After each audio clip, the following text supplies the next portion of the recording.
Olá, peço licença para entrar na sua casa, no seu trabalho, onde quer que você esteja, pois o programa Vida, Caminho e Luz está no ar. A todos os telespectadores que nos acompanham pela TV 7, aos ouvintes sintonizados na Rádio 7, aos nossos internautas, deixo nossos abraços fraternos, desejando a todos que possamos aproveitar esses momentos em que estaremos abordando temas doutrinários. Tenho um recado para dar a você hoje, que ainda não nos segue nas redes sociais. Está esperando o quê para começar a nos seguir? É só procurar a fanpage Espírita Online e clicar em curtir e nos seguir. Nessa página você pode acompanhar todas as novidades referentes à TV 7, ao portal e à Rádio 7.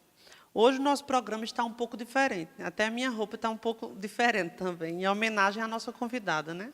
Após alguns convidados que já recebemos em nossos estúdios, hoje temos uma convidada.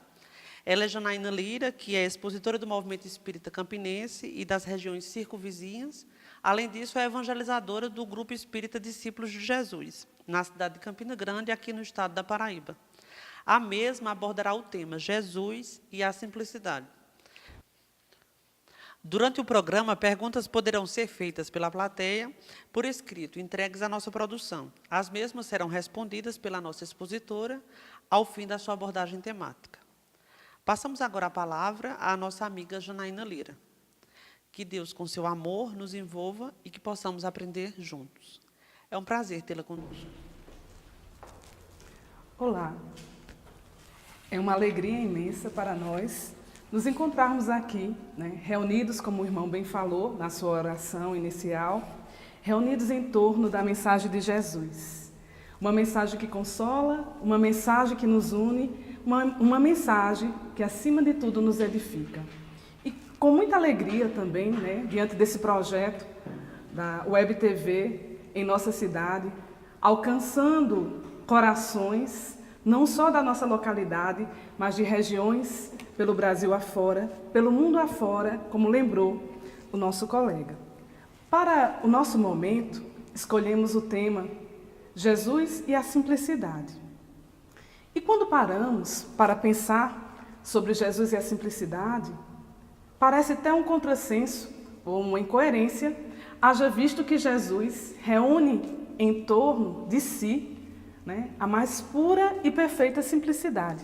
Então, quando a gente tem temas como Jesus e o amor, Jesus e a paz, parece ser algo contraditório não, redundante, por assim dizer, porque Jesus em si já é o amor extremo, a simplicidade extrema, a paz extrema. Mas se faz necessário, nos dias atuais, lembrar essa simplicidade que muitas vezes, principalmente nós, que militamos na doutrina espírita, que estamos aqui encarnados, e os espíritos lembram, como Joana de Ângeles, por exemplo, que está encarnado, A gente mergulha no corpo de carne e é como se fosse um mergulhador em alto mar. A materialidade do corpo que faz com que esqueçamos dessa simplicidade. E Jesus nasceu. Mas digamos, meus irmãos, que Jesus ainda não tivesse nascido. Digamos que ele estivesse preparando esse projeto, como preparou com o maior carinho. O nosso governador espiritual, dito por Emmanuel, no livro A Caminho da Luz. Digamos que Jesus não tivesse nascido ainda e fosse nascer, e escolhesse do mundo uma cidade para nascer. Escolhesse Campina Grande, por exemplo. E em nascendo em Campina Grande, Jesus escolhesse um bairro, porque são exatamente 2000 anos, 2016 dias, 2000 anos e 16 dias e 9 meses e mais um dia, A gente pensando que hoje é o dia 1º, do mês de outubro, do nascimento de Jesus. Mas se ele ainda não tivesse nascido, escolhesse a nossa cidade para executar o seu projeto de amor, que bairro, por exemplo, Jesus escolheria para nascer? Não quero que você, que esteja me ouvindo agora, aqui presente, possa responder, mas possa pensar, por exemplo, onde ele nasceria? Em Campina Grande. Então, isso faz nos refletir que Jesus, quando veio e quando nasceu, lá em Belém, Ele escolheu não o centro, não é?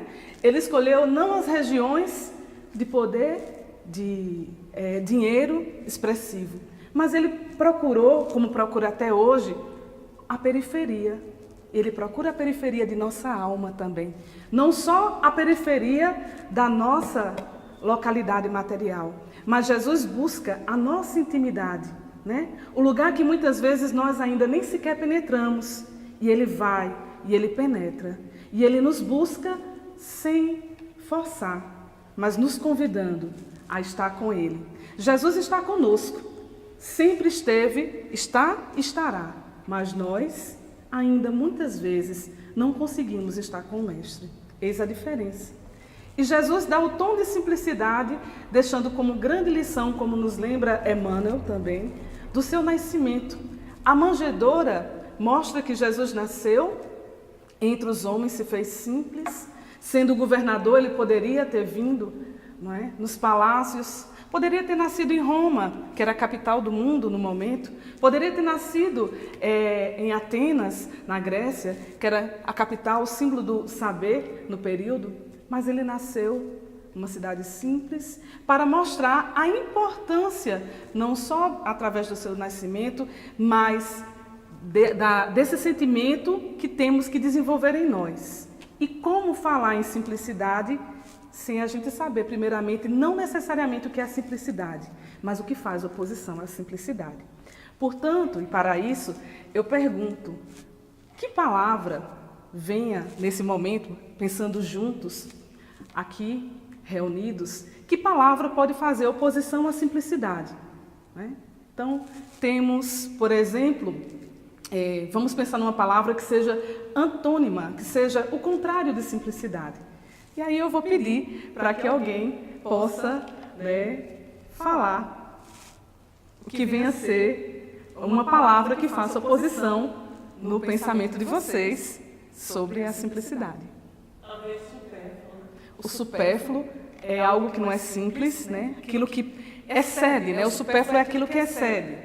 É uma palavra, mas vamos pensar em outra também. Vamos pegar essa como exemplo, mas tem outras palavras que fazem oposição direta à simplicidade. Sofisticado, isso mesmo.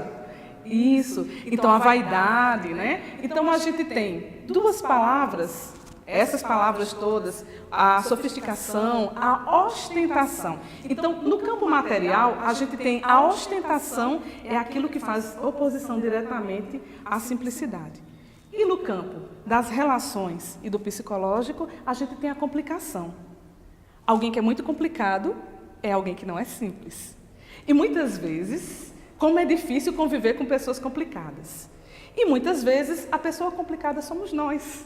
E não o outro, porque é muito fácil a gente encontrar a complicação, projetar as nossas sombras, não é, interiores no outro e ver a complicação nele, no pai, na mãe, no irmão, no profissional, em alguém que divide, né, o espaço de trabalho conosco, na chefia, enfim. É muito fácil projetar no presidente da casa espírita, no companheiro da casa espírita, mas e nós?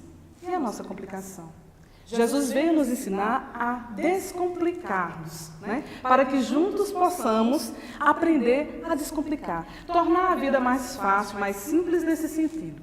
Então, quando a gente pensa, como bem lembrou Rafael e os companheiros aqui presentes, a gente tem as palavras que fazem oposição à simplicidade, a gente tem justamente o supérfluo, a ostentação, a vaidade. Então, essas palavras fazem oposição. Mas ser simples é justamente isso, ser descomplicado, ser natural. Buscar a medida, né, de sabermos exatamente quem somos e o que podemos. Esse é o conceito de humildade segundo Emmanuel, no livro Caminho, Verdade e Vida. Então, ser simples é saber o que podemos, o que somos e o que podemos. E essa medida, muitas vezes, nós perdemos. É muito fácil perder, não é? É preciso passar por um processo de muita profunda busca interior para que a gente possa nos conhecer e, em se conhecendo, tendo a devida noção de quem somos. E aí, a gente tem tantas encarnações para que a gente possa, né, não sabemos exatamente o que fizemos, mas o tom da atual encarnação nos deixa as pistas que precisamos para, a partir do presente, que é o maior presente que Deus pode nos dar. O passado pertence a Deus, o futuro também ainda não nos pertence, mas o presente é o que nos cabe, é o que nos resta para que a gente possa transformar a nossa vida e, partindo do ponto presente, descomplicarmos a nossa existência. No livro Boa Nova, no capítulo 3, há uma passagem que eu gosto muito, que é uma reflexão feita, não é, através da psicografia de Chico Xavier e pelo espírito Humberto de Campos. Há um momento que Humberto de Campos nos convida a justamente lembrar o que foi as primeiras pregações de Jesus. E narra-nos Humberto de Campos que nos primeiros dias do ano 30 estava Jesus no deserto, junto com João Batista, em profunda meditação.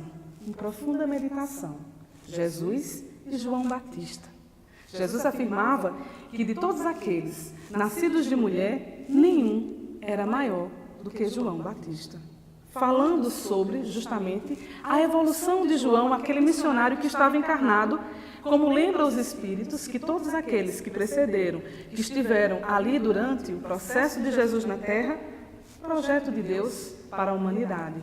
Não é? Então a gente tem João, a gente tem Maria, a sua mãe, então todo um projeto elaborado para que o nascimento de Jesus se desse e o cristianismo viesse à Terra. E em profunda meditação, a gente não consegue alcançar o que seria. Pensar em Jesus já é algo difícil para nosso alcance evolutivo, pensando do ponto de vista dele enquanto homem na Terra atuando. E pensar em Jesus em oração no deserto e meditando, imaginemos ele em profunda comunhão com o Pai. Não é? Então Jesus estava se preparando para as primeiras pregações. E nesse preparo, ele sai da Judeia e caminha por desertos, chega até Jericó, de Jericó sai e vai até Jerusalém. Jesus caminhava muito, a pé, caminhava. Não dispunha de transportes na sua época, porque Jesus, como dissemos, nasceu um homem simples para nos mostrar a importância da simplicidade para aquele período e para os nossos dias. E Jesus chega até Jerusalém e senta diante de uma sinagoga. E lá vai descendo alguns sacerdotes, dentre eles Anã, que posteriormente seria o juiz implacável da sua causa. E Anã, como tantas outras pessoas da época, vendo o magnetismo do mestre, se aproxima de Jesus e trava com ele um diálogo. Jesus não pergunta nada a Anã, mas Anã quer questionar o mestre sobre a sua presença, o que ele estava fazendo naquele momento ali. Então, Anã se aproxima e diz: Galileu, que fazes na cidade? Jesus responde: passo por Jerusalém, buscando a fundação do reino de Deus, exclamou Cristo com modesta nobreza. Reino de Deus? Tornou o sacerdote com acentuada ironia. E que pensas tu venha a ser isso? Jesus, sem nenhum traço, obviamente, de arrogância, responde: esse reino é a obra divina no coração dos homens. Esclareceu o mestre com muita serenidade. Obra divina em tuas mãos, revidou Anã com uma gargalhada de desprezo. Aquele homem exteriorizava o seu materialismo da época e que em nossos dias continua a ressoar muitas vezes. Ele travava uma avaliação superficial de Jesus pela forma que o mestre certamente estava vestido, estava ali, sentado na redondeza. E ele continuou nas suas observações irônicas. Com que contas para levar avante essa difícil empresa? Quais são os teus seguidores e companheiros? Acaso terás conquistado o apoio de algum príncipe desconhecido e ilustre para auxiliar-te na execução de teus planos? E Jesus responde: meus companheiros hão de chegar de todos os lugares. Sim, observou Anã, os ignorantes e os tolos estão em toda parte na terra. Certamente que esse representará o material da tua edificação. Entretanto, propões-te a realizar uma obra divina e já vistes alguma estátua perfeita modelada em fragmentos de lama? Fragmentos de lama, assim que ele se direciona ao Mestre. E Jesus replicou-lhe, com uma energia serena, dizendo: nenhum mármore existe mais puro e mais formoso do que o do sentimento, e nenhum cisel é superior ao da boa vontade. Impressionado com a resposta firme e inteligente, o famoso juiz ainda interrogou: conheces Roma e Atenas? Jesus disse: conheço o amor e a verdade. Tem ciências dos códigos da corte provincial e das leis do templo? Inquiriu mais uma vez Anã. Jesus diz apenas: sei qual é a vontade de meu Pai que está nos céus. Respondeu Jesus brandamente. O sacerdote o contemplou irritado, dirigindo-lhe um sorriso de profundo desprezo, demandando a torre, Antônia, em atitude de orgulhosa superioridade. Ora, aquele homem, diante da superioridade moral de Jesus, ele precisou mostrar que era um sacerdote, subindo no lugar mais alto da torre, que ele pertencia, ao lugar que ele pertencia, para mostrar a sua superioridade. Hoje, o mundo sabe quem é Jesus. O mundo continua precisando, necessitando de Jesus, modelo e guia da humanidade, conforme questão 625 do Livro dos Espíritos. A menor resposta dos Espíritos também: qual o modelo e guia da humanidade? Os Espíritos respondem: vede Jesus. Mas nós não sabemos quem era aquele homem que certamente pelo processo da lei natural de evolução deve já ter passado pelo processo de hoje compreender a mensagem de Jesus. Mas o exemplo é muito forte e fica para os nossos dias, porque é um diálogo travado entre a luz e as sombras, entre a arrogância daquele momento e a simplicidade, entre a complicação, entre justamente a ostentação e entre a simplicidade que Jesus representa. O texto de Humberto de Campos vai nos falar que Jesus segue na sua caminhada e vai convidando cada um dos discípulos. Convida primeiro André, depois Simão, e eles ficam sem entender quando Jesus disse que queria fundar um reino. André pergunta: mas como aqui em Cafarnaum, não é? Há um lago pequeno, há poucas casas. E Pedro, querendo auxiliar Jesus, mostrando a Jesus que tinha compreendido, não é, a sua mensagem de amor, diz apenas, olhando e sorrindo para o Mestre, que ali tinha espaço suficiente para a fundação do reino. E Jesus ri para ele, confirmando, sem explicar ainda que a fundação desse reino não era material, mas era espiritual. Não é? A fundação do reino de Jesus é no coração de cada um de nós. Certamente que a gente precisa dos espaços físicos, certamente que a gente precisa de todas as estruturas, mas é necessário, acima de tudo, que a gente tenha fundada dentro de nós essa mensagem para que o amor realmente se faça presente em qualquer outro espaço que a gente esteja, inclusive, como o Mestre pregava, justamente nos montes, nos barcos, a céu aberto, e sempre arrastando multidões. Então, essa mensagem, essa passagem é muito clara quando nos fala sobre a importância dessa simplicidade que todos nós estamos precisando e buscando. E para ainda falar sobre a importância da simplicidade em nossas vidas, sobre esse movimento de descomplicação que é a oportunidade de reencarnar, porque nós reencarnamos, estamos nesse planeta de provas e expiações ainda, porque estávamos todos complicados no plano espiritual. Todo o movimento que estamos fazendo aqui é um movimento de descomplicação íntima para que possamos melhorar e voltar dando a contribuição nesse reino de amor, de melhorias para o plano de Jesus, para o planeta Terra. Mas é interessante a gente observar ainda dessa passagem, porque Jesus, ele vai a cada discípulo, pergunta, convida e diz o nome.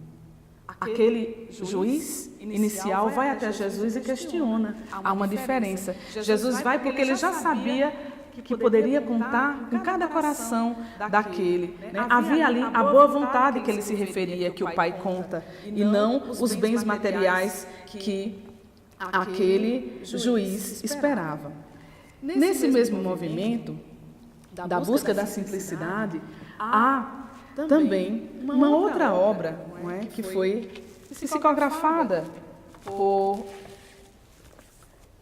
Divaldo Pereira Franco, em 2015, que é o livro Perturbações Espirituais, pelo espírito Manuel Filomeno de Miranda. E esse espírito, né, que a gente sabe que trabalha profundamente com o processo de desobsessão do planeta Terra e especificamente auxiliando bastante nós aqui no Brasil e no movimento espírita, o livro ele vai nos convidar a fazer uma reflexão profunda sobre a simplicidade individual, coletiva e dentro do nosso movimento espírita. Né? Porque o livro começa com uma reunião no plano espiritual em que uma benfeitora ligada a Francisco de Assis está muito preocupada, né, com o movimento espírita e ela faz uma reunião para convidar, né, Bezerra, Filomeno de Miranda e tantos outros espíritos para justamente fazer esse movimento de descomplicação. Né? Então, o livro é um relato de casos, vários casos e assistências em casas, em cidades como tem um momento que eles citam Minas Gerais, o estado, sem dizer necessariamente a cidade, mas eles vão citando algumas regiões e a gente entende que é justamente essa necessidade em que os espíritos chegam a afirmar que muitos franciscanos estão reencarnando nesse momento para não dar só o tom de simplicidade ao movimento espírita, porque nós que estamos aqui encarnados hoje somos aqueles antigos religiosos que nos perdemos nos movimentos, né, de pouca simplicidade, aliás, realizada e que durante mais de 2000 anos da mensagem de Jesus, muita coisa que era preciso ter sido feita e dita, está sendo feita e realizada agora pelo movimento espírita. E a obrigação nossa, nesse sentido, permanecer com o tom da simplicidade. Os espíritos nos advertem, desde a nossa linguagem, né, ao uso das vestes, as mais simples possíveis nos ambientes das casas espíritas, aquilo que nós devemos conversar, o cuidado, né, que devemos ter com as conversas, e todo esse movimento que possa ser sempre lembrado, os filhos do Calvário, como a espiritualidade se dirige, que não há sentido em estarmos militando no movimento e não tornar acessível a mensagem do Cristo. Essa mensagem, ela tem que se tornar acessível, porque ela foi feita para todos nós, obviamente, mas aí eu pergunto, todos nós sofremos. O maior capítulo do Evangelho segundo o Espiritismo está lá, o capítulo 5, não é? Que a gente tem, o capítulo que vai falar justamente sobre as causas anteriores das aflições. O maior capítulo. Todos nós que estamos encarnados aqui na Terra temos as nossas dores e dificuldades íntimas, mas certamente quem reencarna desprovido muitas vezes do acesso a essa mensagem, sem o conhecimento dela e também com as dificuldades de ordem material, vai sofrer muito mais. Então, os espíritos falam desse cuidado que nós temos, enquanto espíritas, de levar essa mensagem com muito amor e delicadeza para todos os corações. E sobre essa vinda dos franciscanos, né, e a gente já vê bem claramente na própria mensagem de Francisco, o Papa, não é? A gente vê nitidamente neste homem a reencarnação de um espírito que já antecipa, né, tudo isso que é posto aqui no livro como sendo realmente um discípulo diretamente de Francisco de Assis, porque o tom que ele está dando no cristianismo em relação à Igreja Católica é um tom de muita simplicidade. E fica o exemplo não só para aquela localidade, mas para o mundo, porque o alcance dele enquanto figura religiosa é um alcance mundial. Então, a importância desse movimento. O livro nos fala, nos mostra também que esses irmãos estão reencarnando para combater diretamente o fundamentalismo religioso em expansão através justamente do islamismo, não necessariamente pensar que todo o Islã, aquele que pratica o islamismo, é uma pessoa fundamentalista, mas a gente sabe que dentro da manifestação religiosa há muitos irmãos ainda que se perdem por esse processo de obsessão individual e coletivo. Porque o que é o fundamentalismo religioso, se não um processo de obsessão coletiva?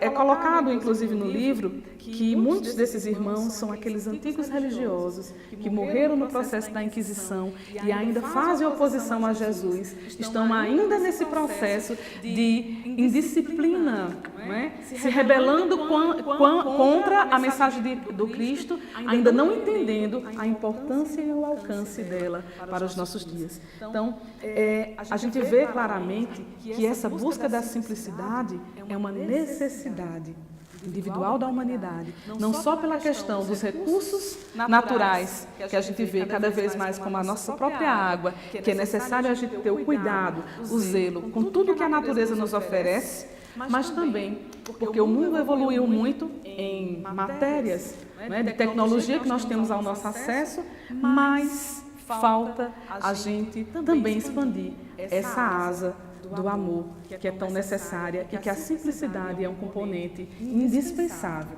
Mas eu digo ainda que não é necessário, falo sobre a questão da simplicidade, não como a minha verdade, a verdade da doutrina, a verdade das religiões, mas a necessidade de que cada um presente, você que está me ouvindo agora, que possa experimentar. Uma coisa é eu falar, é alguém falar. Uma coisa é cada um experienciar a simplicidade em sua vida e perceber onde eu posso cortar coisas. Às vezes é da minha personalidade, das minhas emoções, não é? Onde eu estou me atrapalhando, não é?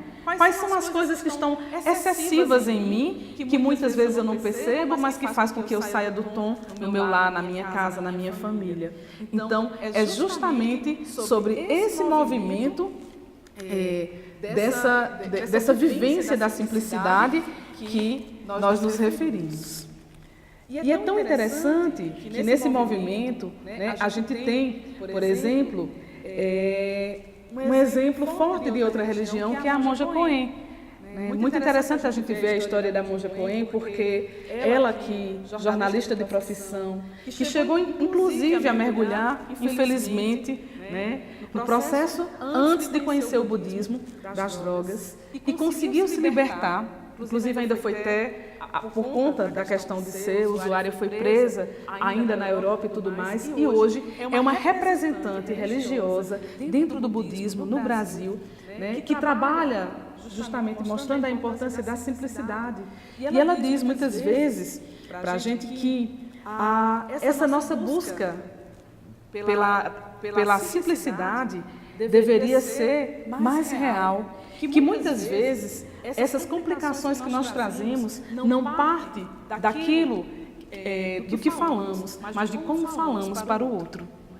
Então, muitas vezes a energia que eu emprego no que eu digo que chega até o outro, que complica a minha vida e eu não percebo. Então, como é interessante a misericórdia de Deus atuando em nossas vidas quando a gente percebe que são tantos irmãos que são postos em lugares diferentes, não é? Apontando para o mesmo caminho, o caminho da evolução humana, o caminho da regeneração, o caminho da transformação moral, não é? Podemos até nos expressar de formas diferentes, mas o caminho Jesus nos mostra. Porque a doutrina espírita, nesse sentido, não é? Ela aponta justamente para isso. A tolerância religiosa, que é um ponto que a humanidade se complica bastante, de não conseguir ser tolerante, não é? De não conseguir reconhecer a humanidade do outro. Somos todos irmãos em humanidade, não é? Pertencemos, temos o mesmo DNA, não o DNA material nesse sentido, mas o DNA espiritual, somos filhos do mesmo Pai. Espiritualmente, nós temos um DNA também que se expressa de modo divino, não é? Então, é necessário a gente ter isso em mente e não perder de vista jamais esse tom que é o tom da simplicidade.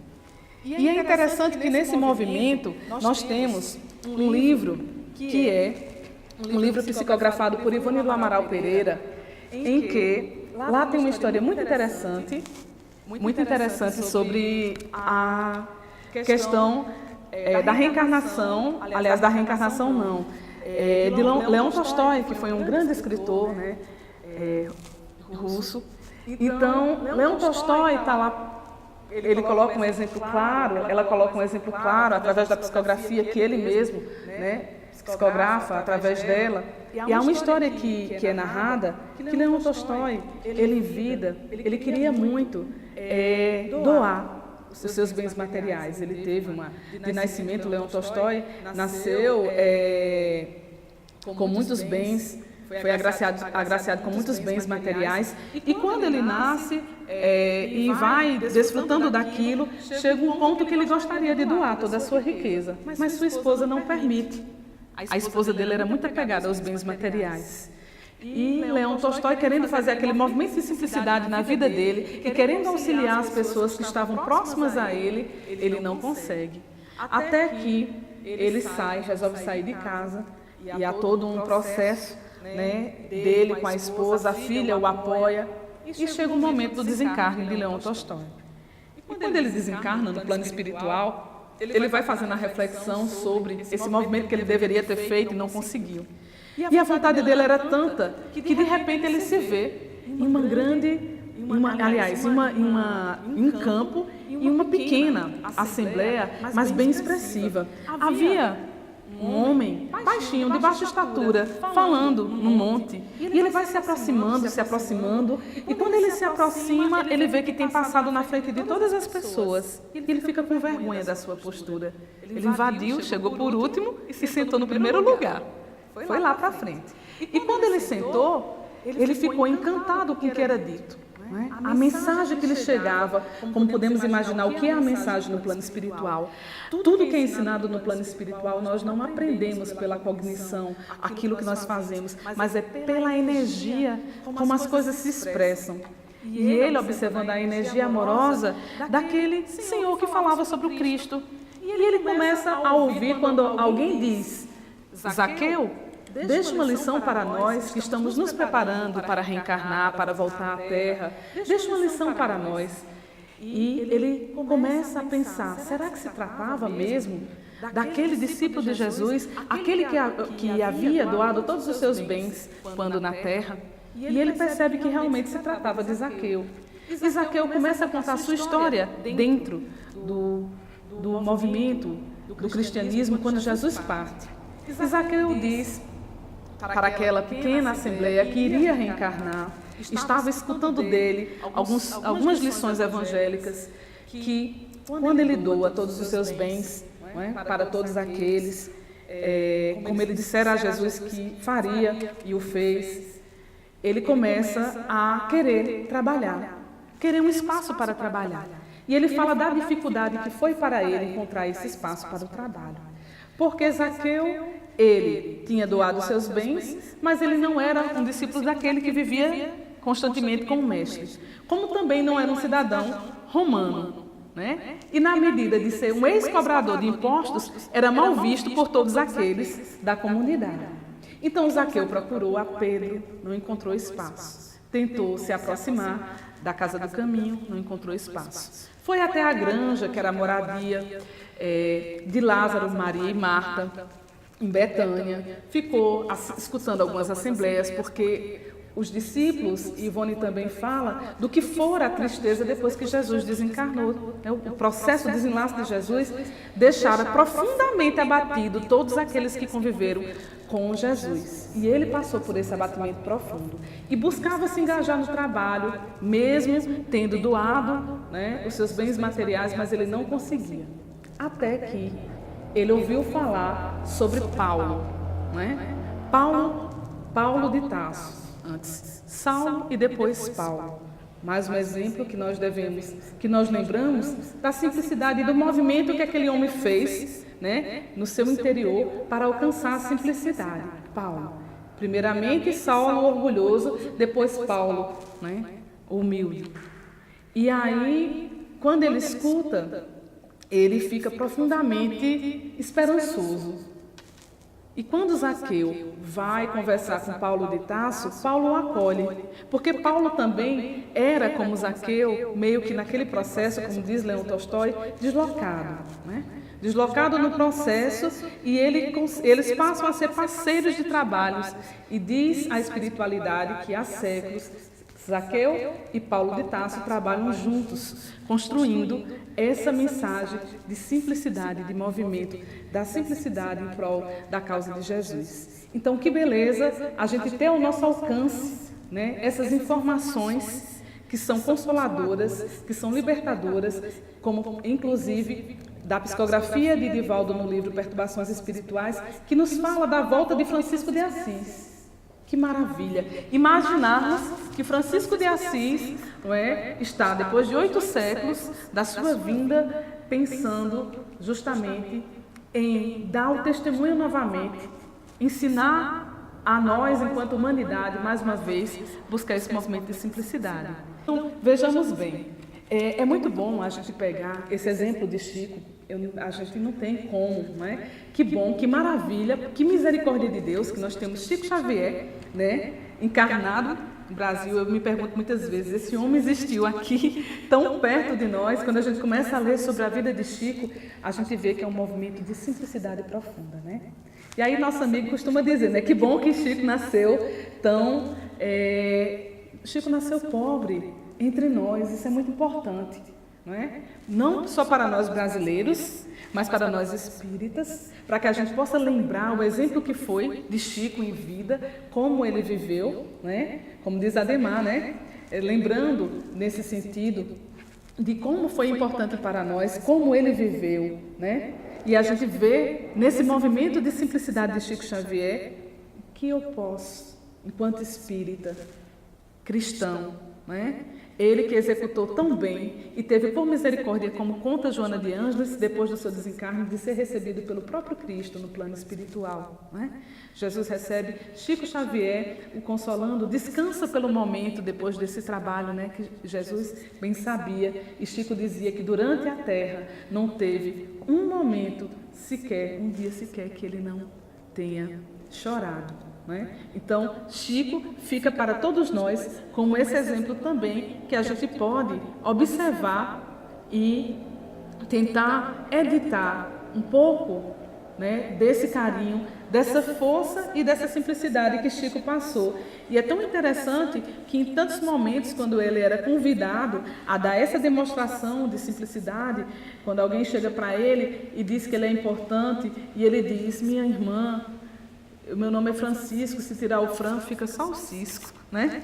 Eu sou como um matinho, se arranca um, nasce outro, né?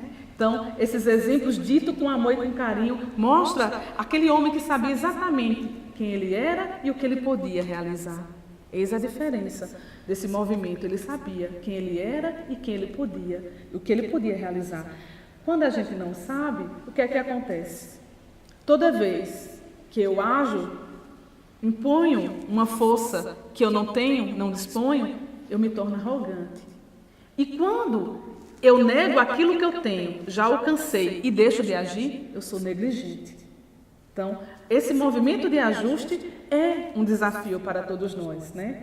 Ajustar essa sintonia de conseguir caminhar, não uma perfeição. A perfeição, ela é relativa, mas nessa perfeição de acordo com a consciência de cada um.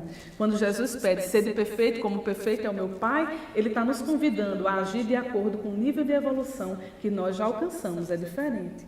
Não a evolução dele, não a evolução de Chico, mas a evolução de Rafael, de Janaína, de Pedro, de José, de cada um de nós que estamos aqui tentando nos descobrir, tentando nos conhecer mais. Nesse sentido. Então, meus irmãos, toda vez quando eu penso, né, sobre esse tom da simplicidade que os Espíritos nos advertem, para nós, enquanto família espírita, né? Enquanto família espírita, onde estamos acertando, onde estamos errando, onde podemos melhorar, não é? Individualmente e coletivamente. Estamos num movimento. Ninguém evolui só. Se assim fosse, iríamos morar em cavernas, em lugares distantes, cada um isolado. Mas não. Nascemos em grupos familiares, vivemos em grupo da escola, grupo da universidade, grupo do trabalho, grupos. Somos seres gregários, por natureza. Essa é a nossa natureza. Então, nessa busca da natureza humana, da gente viver em grupo, isso mostra que precisamos uns dos outros. E na medida que eu melhoro o grupo que eu estou atuando. Não é? E é uma responsabilidade, é uma obrigação moral em fazendo isso. Então, e é uma questão também, não só quando a gente pensa na melhoria de todas as emoções que a gente vem com a obrigação de trabalhar, como a simplicidade é uma delas, em que dá o tom. É também uma questão de saúde, não é?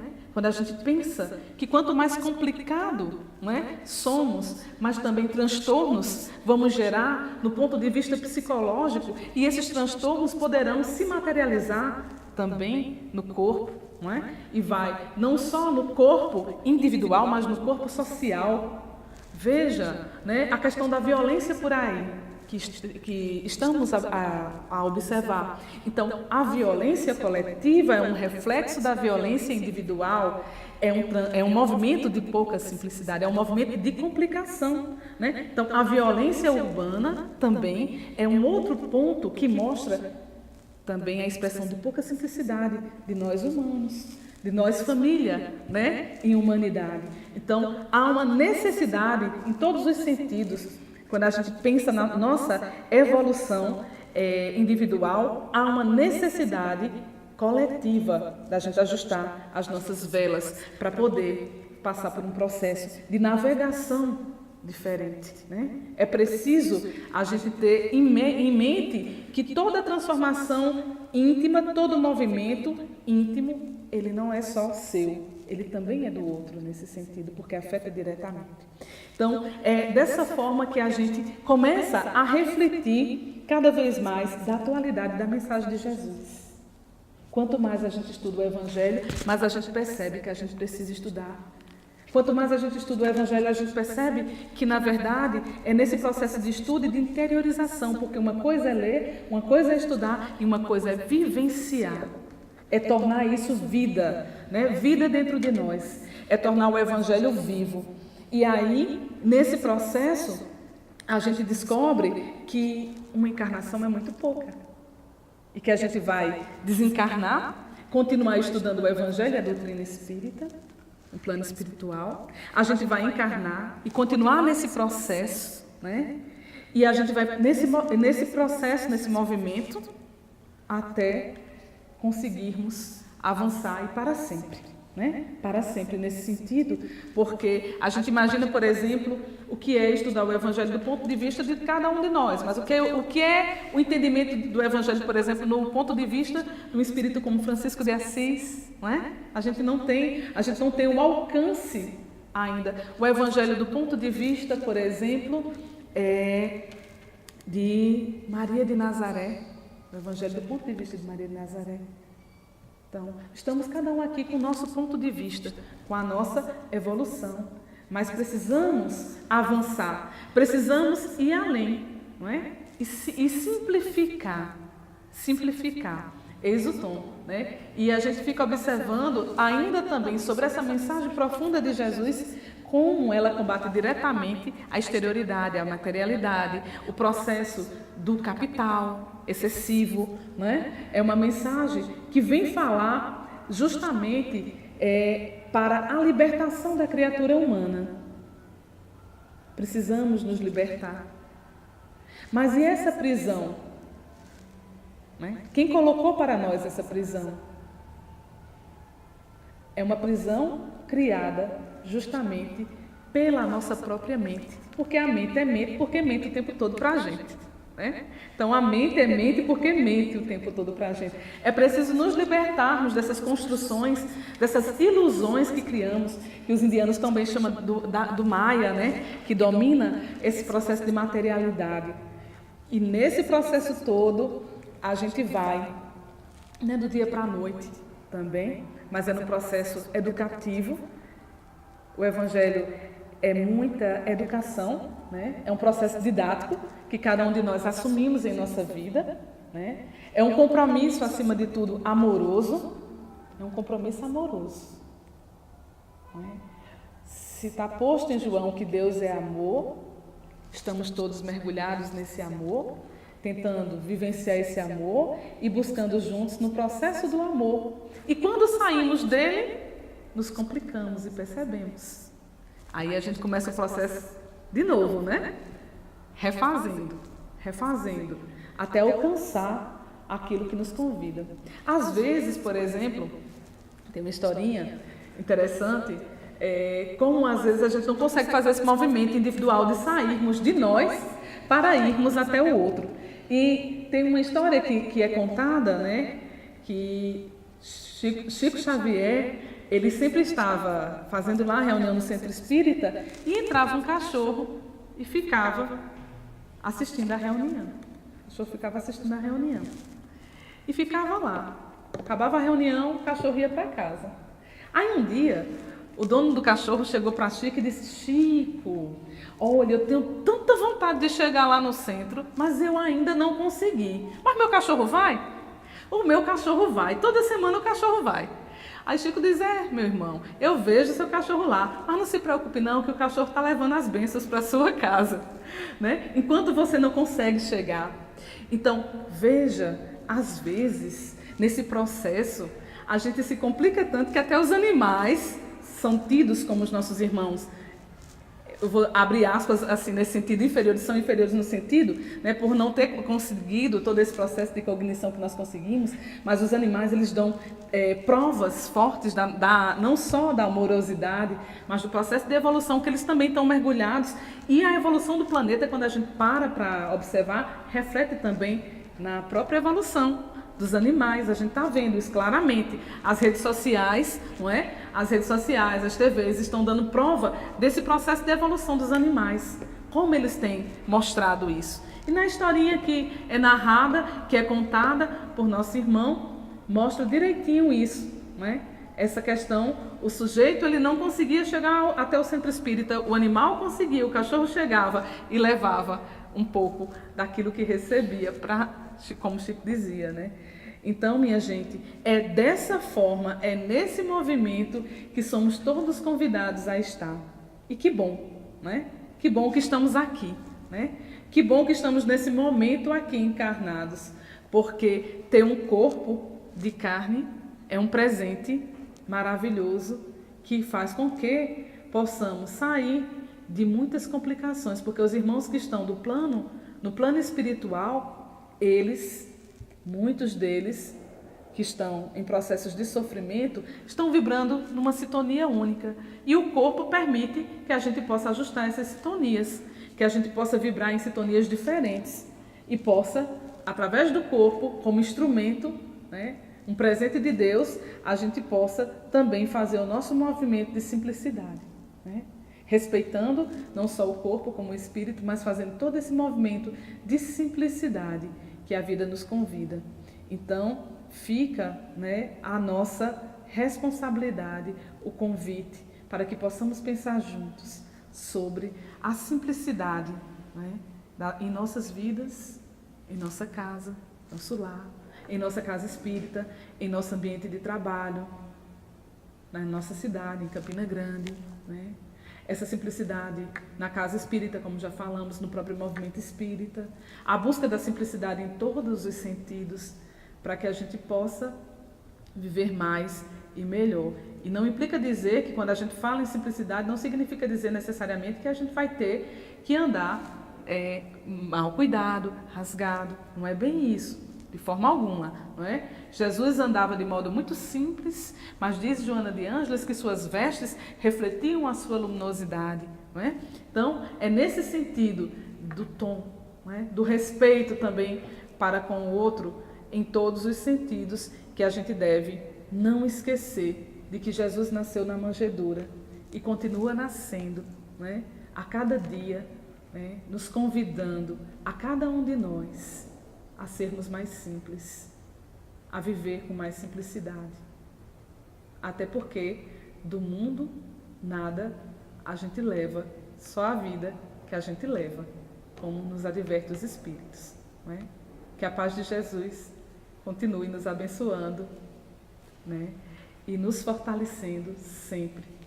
E mais uma vez, a gratidão pelo convite fraterno né, da TV 7. Né?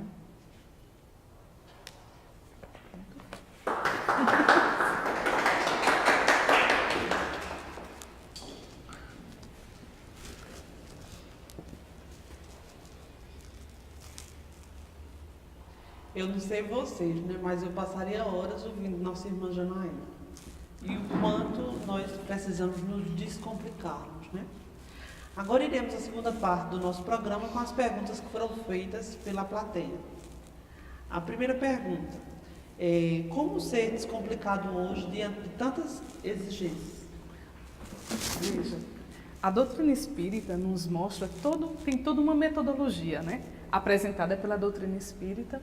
A gente, como os espíritos advertem todos os dias, a gente fazer uma revista íntima, né, de como foi aquele dia. A gente fazer uma revista íntima de como agimos durante o dia a recursos outros. Né? Nesse processo de descomplicação, muitas vezes a gente vai perceber que a gente pode precisar da terapêutica do passe. Nesse processo de descomplicação, muitas vezes a gente vai perceber que a gente pode precisar de um trabalho no bem, a gente pode precisar, às vezes, de uma ajuda psicológica. Cada um, na sua busca íntima, vai encontrar as respostas. Não é porque, como a doutrina espírita explica, cada um caso é um caso que deve ser examinado por si mesmo, nesse sentido. Mas há vários recursos do livro, da leitura, e são várias metodologias, e tudo junto também, não é? É tudo junto e misturado, que é a fórmula certa, né? A segunda pergunta é: você acredita que o movimento espírita precisa descomplicar-se? De que forma? Claro, acredito sim, até porque os espíritos estão dizendo, não sou eu. Né? Está aqui no livro Perturbações Espirituais. Eu acabei não citando, era para citar algum caso, eu acabei não citando casos que são examinados mais profundamente, falei de modo geral, mas no livro é mostrado vários casos. Por exemplo, os espíritos citam diretamente que as casas espíritas não podem se transformar em desfiles de moda, por exemplo. As pessoas têm que ter o tom da roupa que vai usar. A casa espírita é um lugar, é um hospital. O tom da conversa, não é? O cuidado que nós devemos ter, até o modo de falar, o acolhimento às pessoas mais carentes que vêm até a casa espírita, tudo isso é movimento de descomplicação, não é? A gente precisa acolher mais sempre, porque essa é a vontade de Jesus. A terceira pergunta é: a simplicidade nos aproxima de forma mais rápida do caminho da reforma íntima? Sim, porque quando nos afastamos da simplicidade, nós ficamos mais perto do orgulho, né? Nós ficamos mais perto da vaidade, e aí a gente vai criando barreiras emocionais, psicológicas, e não vamos nos enxergando nem o outro. Muitas vezes a gente põe barreiras porque não consegue ver nem o outro também, né, em nossa frente. Nossa quarta e última pergunta, né? Durante sua exposição você fala que a simplicidade é uma mensagem que não é exclusiva do Espiritismo. Vamos ser mais amplos, do cristianismo, pois você cita, além de Jesus, Chico Xavier, a Monja Coen, do budismo, do próprio budismo, dentre outros. Você acredita que o mundo de regeneração será um mundo dos mais simples? Com certeza. Né? Então, há um movimento claro, né, dentro da Igreja Católica, por exemplo, com a vida de Francisco, há um movimento claro de simplicidade. No budismo, há esse movimento, e o budismo, como está lá posto no livro A Caminho da Luz, o budismo também é um precursor do cristianismo, até porque, né, Jesus enviou emissários vários para civilizações diferentes. Lao Tse, Buda e tantos outros são emissários diretamente de Jesus. Então, essa mensagem, que é uma mensagem de descomplicação, é uma mensagem de simplicidade, é a mensagem ensinada pelo governador, né, espiritual do nosso planeta, e alcança todas as religiões e também, muitas vezes, aqueles que não são religiosos, mas que têm em si esse compromisso com a espiritualidade.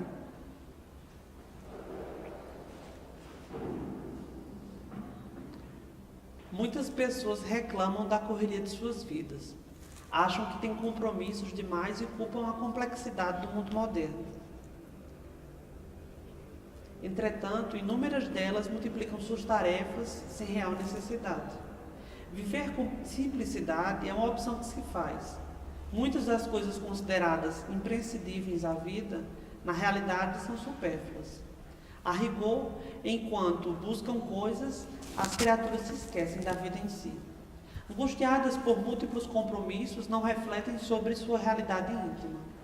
Olvidam do que gostam, não pensam no que lhes traz paz, enquanto sufocam em buscas vãs. De que adianta ganhar o mundo e perder a si próprio? Se a criatura não tomar cuidado, ter e parecer podem tomar o lugar do ser.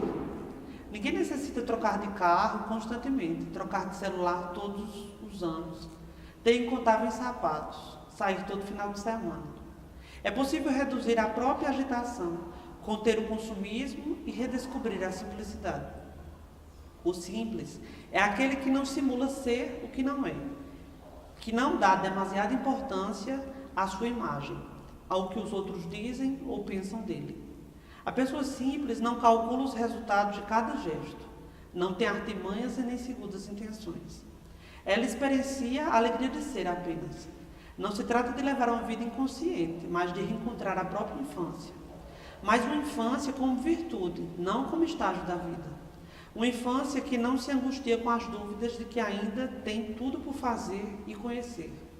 A simplicidade não ignora, apenas aprende a valorizar o essencial.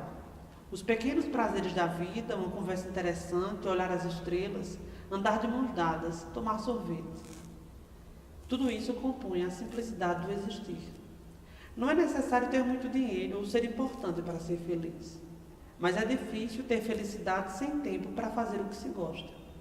Não há nada de errado com o dinheiro ou o sucesso. É bom e importante trabalhar, estudar e aperfeiçoar-se. Progredir sempre é uma necessidade humana. Mas isso não implica viver angustiado enquanto se tenta dar cabo de infinitas atividades. Se o preço do sucesso for a ausência de paz, talvez ele não valha a pena. As coisas sempre ficam para trás, mais cedo ou mais tarde. Mas há tesouros imateriais que jamais se esgotam. As amizades genuínas, o amor cultivado, a serenidade e a paz de espírito são alguns deles. Preste atenção em como você gasta o seu tempo. Analise as coisas que valoriza e veja se muitas delas não são apenas um peso desnecessário em sua existência. Experimente desapegar-se dos excessos. Ao optar pela simplicidade, talvez redescubra a alegria de viver.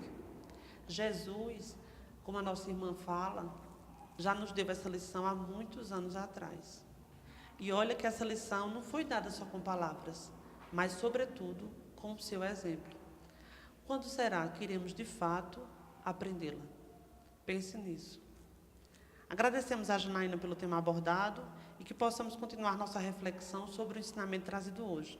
Agradecemos a Deus, nosso Pai, a nosso irmão Jesus, que veio simples como filho de um carpinteiro, a equipe da TV7 do mundo físico, e não podemos esquecer de agradecer a nossa equipe do mundo espiritual, que nos ilumina sempre. Foi um prazer imenso estar com você. Até o nosso próximo encontro.